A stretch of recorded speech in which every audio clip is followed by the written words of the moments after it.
It's an honor to be here. And I'm an admirer of the mission of this organization. And like my predecessor, apologize for my chromosomal deficiency, which makes it even more of an honor to be here.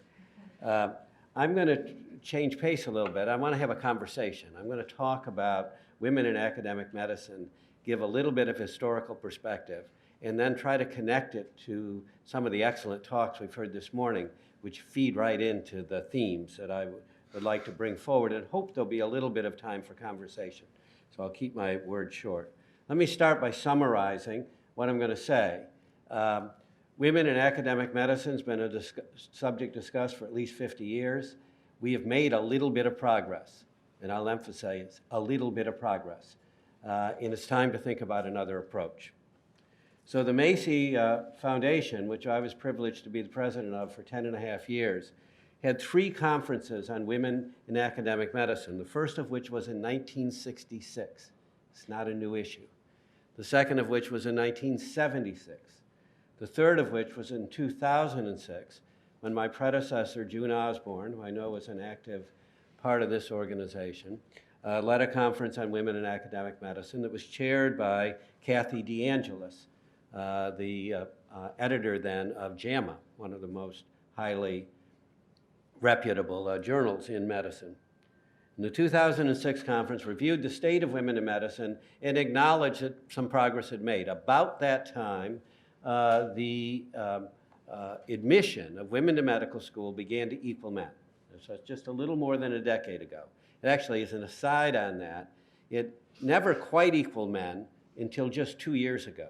And as medical schools expanded over the last decade, where we went from admitting across the country about 16,000 students a year to medical school to 21,000 because of the opening of about 15 new medical schools and the expansion of existing medical schools. It's interesting when you look at that number during that time, the gap widened again. There were actually more men than women that came in during the expansion mode. And only 2 years ago did the number of women admitted to medical school exceed the number of men. So we've not yet actually graduated the first classes nationally where women exceed men. But we can say for a little more than a decade now, those admission numbers have been roughly comparable.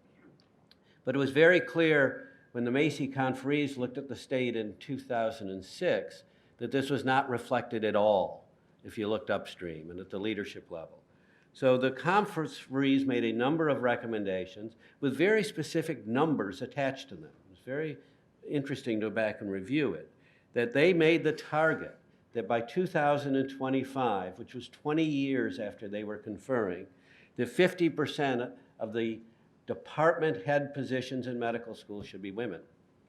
And by 2030, 25 years after they were meeting, 50% of the deans should be women. They also made a number of other recommendations about increasing flexibility of scheduling, both in training and in work, about increasing leadership training, things that you've heard and you know were attempted to be implemented in a number of places, and about changes in the work environment, the culture, which is the big thing that we'll come back to.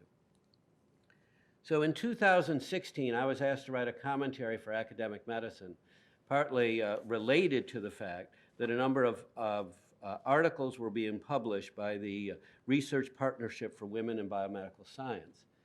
And at that time, I reviewed where did we stand vis-a-vis those targets that have been set by the Macy conferee about 10 years earlier. And in fact, we hadn't made much progress at all.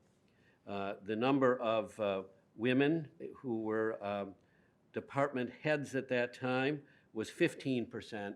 The number of women among the deans, the number of deans were 16%.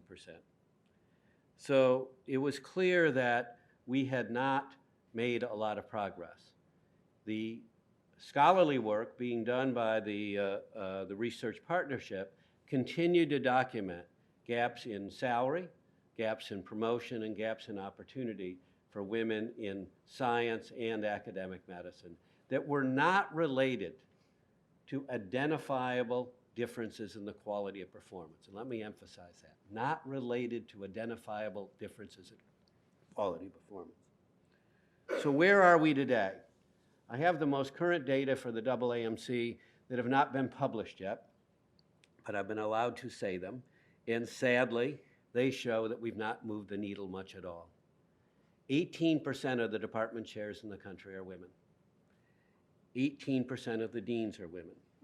Now, with this rate of progress over the last decade, which I estimate to be about 0.5% per year of increase, we will reach those targets of the Macy Foundation in the year 2085. So it's clear that we need another approach. The old explanations that it's a pipeline problem, or it's a leaky pipeline, or it's lack of motivation, or it's lack of this or that, and it's going to be solved by exhortation or by focusing on the individual performance as if there was something wrong with that performance in the first place. It's got to change. And an analogy I'll make, I just was privileged to serve on a National Academy of Medicine consensus committee that just published its report less than a month ago on clinician burnout. A big, big problem. And I'd say, and it has some relationship to this other issue that we're speaking to. And the very important part of the work of that great committee that I got to work on was that we needed to change the focus in dealing with this problem from a problem of the individual. It's a problem of your resilience, and we need to do something to help you as an individual cope better with a dysfunctional system and change the focus to we actually need to change the system. And unless we change the system, we won't address the problem. So I would say that the same is true about the issue of women in academic medicine and more broadly women in science. Unless we address the systemic issues, exhortation and individual counseling, all of which are important, will not be sufficient to change these numbers, which have moved so slowly. So that's why I'm so encouraged to hear from Shirley about the Sea Change Initiative, which I knew about, the AAAS, and a new initiative is underway now, led by Claire Pomeroy, that I've been asked to advise on, to take that tool, an instrument, and approach, and focus specifically on academic medicine. But we need to better understand what it is in the culture and the organization and the systems that is underlying this. Now, I have a hypothesis coming at this as an educator, as a career educator. There are many things that we've worked on over the decade that I got to lead the Macy Foundation to improve education that really were fundamentally about culture change. Those include interprofessional education and teamwork. Those include diversity, inclusiveness in our workforce and faculty.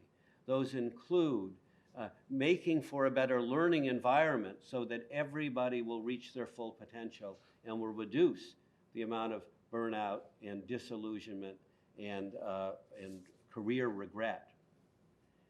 My hypothesis is that if we focus on those issues, we'll find that those are all overlapping issues, similar to what is it about the culture in the organization that has prevented women from advancing at the rate that they should and deserve to, and prevented us from getting the full potential.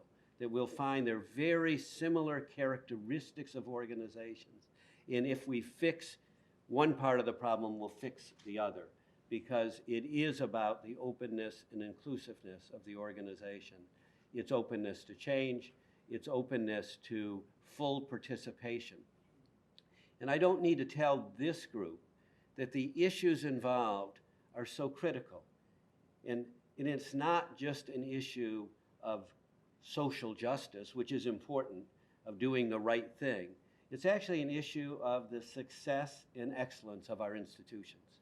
That we cannot possibly succeed, and that was, Steve made that comment from what was driving Mayo. We cannot possibly succeed, either as scientific organizations or, very importantly, as caregiving organizations, unless every member of the organization is allowed to work up to their full potential and make their full contribution. And we will not succeed unless we have the full input of different points of view and diversity to lead to better decision making. So it is for that reason that we really need to examine, and I'm happy now there are a number of initiatives, both institutional and national, to say this is really a systems problem. Let's look at the systems that have been the impediment.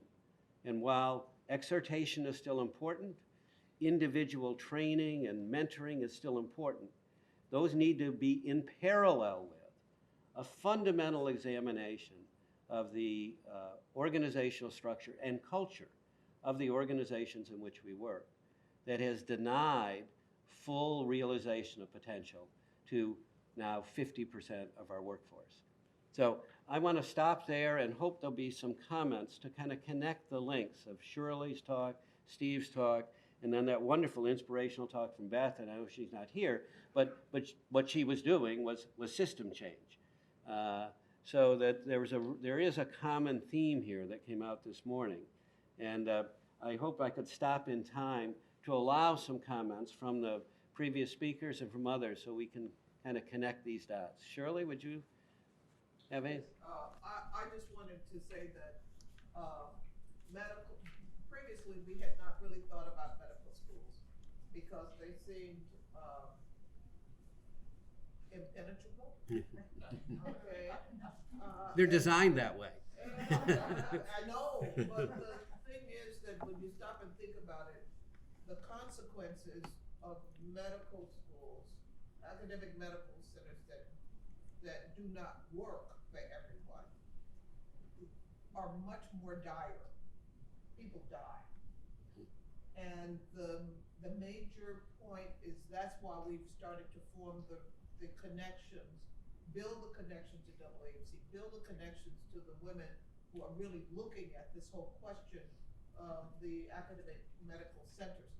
The other part is the whole question that came in with the Academy's harassment report, where they identified the medical schools, the medical programs as being worse in terms of harassment than the science and the engineering programs. Yeah. So it really is a system that has to be gone at, and you cannot just pull one of the threads. You've got to take on the entire thing. Right. So that's why I'm excited to have George as a cheerleader and a guide in all of this, because you've got to you can't change what you don't understand. And so we are really thrilled that in fact that there's a convergence here around the strategy of really going after the entire system. Yes. So I'm Alice Holman. I work at the National Academies. I'm actually speaking next on the sexual harassment report, so this is the appropriate lead-in. But I wanted to point out to Dr. Malcolm's point about academic medicine having the highest rates of sexual harassment, which was a finding in our report. But then there was a paper published last week or 2 weeks ago from Rosalind and her team at the University of Michigan showing incredibly high rates of sexual harassment on their medical campus, about 70% rates, most of that being gender harassment, which we're going again. And so I think one of the major points in her paper that I think was really missed is that I think I had the misconception of why is medicine so high, and maybe that this was a symptom of interacting with the public, and so, given that doctors see patients and perhaps this was contributing to sexual harassment, but it's actually found that most of the gender harassment is occurring internally, so it's really just the climate that is set within academic medical centers and this tolerance of sexual harassment that sort of makes it so pervasive in the public. Yeah, and all these are related. So just to say that there are some cautiously good news in some of the data that I didn't want to bore you with lots of numbers, but so there has been an increase in the number of women professors. Women now make up 41% of the faculty, but are 25% of the professors, which is actually still a gap, but a significant improvement in that. And if we look at other kind of leadership positions at kind of the institute and section level within departments, the overall women leadership rate is 30%. So there's a clear, some movement. There are some departments, or at least 5 clinical departments across the country, in which there are more women than men faculty members. That's OBGYN, pediatrics, family medicine, dermatology, and preventive medicine. And in those departments, women department, about 30% of the department chairs are women. Still not as good as it should be, but there's some sign that there are places to look to find where the culture, microcultures, have changed that could be a guide. Steve, did you want to say something? Because I found your talk so relevant to these points. No, I mean, the sexual harassment in medicine, right, it's terrible, right? There is an issue of patient harassment, and it's really a different thing. And you don't confound those two. And I also, to reinforce that, I think there's a I know the male medical school would be receptive because they're already doing some of this internally. So I know it's opaque, but I know that there's certainly units within the medical school that are interested.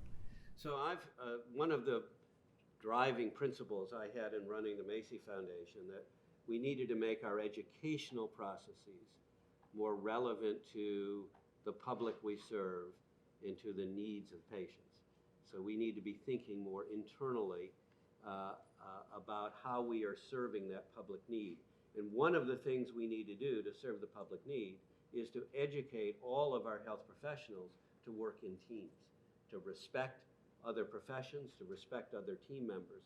We heretofore have not done that. If you look at our educational models, we've intentionally kept everybody apart, and then we're surprised to find that they actually don't work together when you put them in the workplace, because we've reinforced stereotypes, some of which are gender stereotypes, others of which are other kind of professional stereotypes that have undermined effective performance. So I really do believe when we think about the elements of this, of the problems that we face, that I see as being interconnected, there is an important educational component of how we are preparing people to be the next generation of health professionals. And we need to address it from the beginning of the educational process. And so I think there is a very important role for our health professional schools in helping to change that climate and that culture. Yes? There were only 5 women in my class at Harvard Medical School. 10 in mine. And they all went on to distinguished careers. I'm a pediatric surgeon, and it occurred to me that there are still specialties in medicine that more likely appeal to women. Among the leaders in my specialty, as in pediatric surgery, are fabulous women. One of my colleagues just retired as chief of surgery at the Children's Hospital in Los Angeles.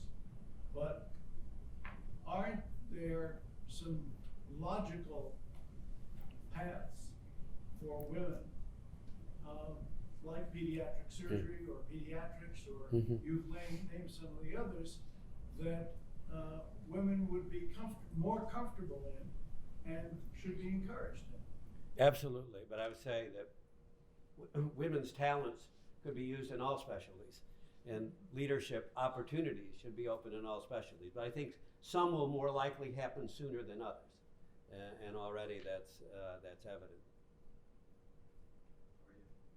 So again, thank you again for the honor of being here. Oh, I'm sorry. So, my experience is as faculty here, 25 years, also interact with students and young faculty as well. And I guess I'm intrigued and also kind of want to learn how best to manage into the future. But one theme that I don't hear a lot, in my own opinion, is really pivotal, would be I agree that institutional change is needed because it's not enough. But what I see lacking is a leadership mentor within institutions that can assist women in trying to leverage the culture of the institution toward leadership. And sometimes you say, well, let's look at the women that have made it. But that's a little bit of a hit or miss, because sometimes the women are themselves not the best advocates to move up the women up. And so that you need almost like an institutional commitment to acknowledge that each one of these sites is a micro world in its own and has its politics of its So if you really want to advance women, you need to acknowledge that you need almost like an institutional leadership mentor that they can use to maneuver the system. Otherwise, they may say, oh, you have your department chair. Well, that may not be helpful. Or there may be other women that may or may not be helpful.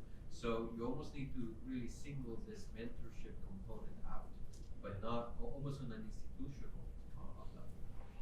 Absolutely, very important, and I think Mayo is one step in that direction to develop that.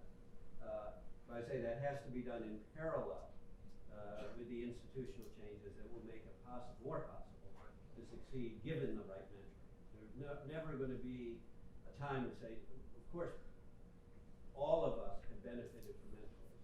All of us stand on the shoulders of those that went before us. That's true of men as well as women. Women have had less access to mentors often, at least in academic medicine that I know of, that they're comfortable with and identify with and take a genuine interest in them, regardless of gender. And we must create those environments in which mentoring comes more naturally as an expected part of the dual responsibility, because mentoring and menteeship have dual responsibilities. But we also need to address the fundamental organizational issues that have made it hard for women to advance. Mentoring alone won't do it, but we can't take away the mentoring. We actually need to increase it. I agree with you. He's right.